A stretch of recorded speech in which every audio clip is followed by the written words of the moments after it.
Rekaman aksi menegangkan tank T-72 Ukraina saat menembaki gerombolan pasukan Rusia dari jarak jauh beredar di Telegram pada Sabtu 4 Maret 2023. Tampak dari kejauhan, tank melaju dekat posisi pasukan Rusia yang tengah bersantai.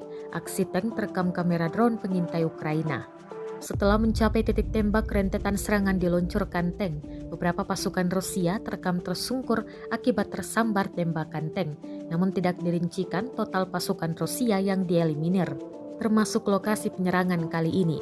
Kendati demikian, rekamannya telah menuai berbagai komentar dari warganet, dan diketahui pula invasi Rusia ke Ukraina telah memasuki hari ke-375.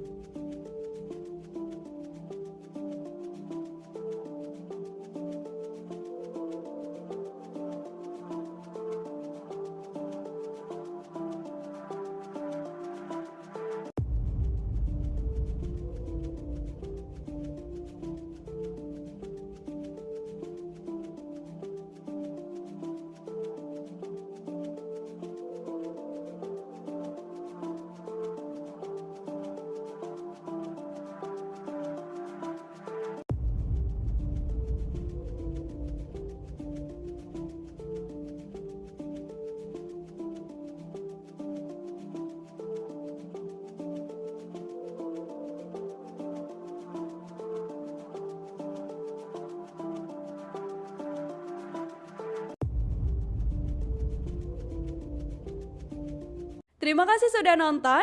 Jangan lupa like, subscribe, dan share ya.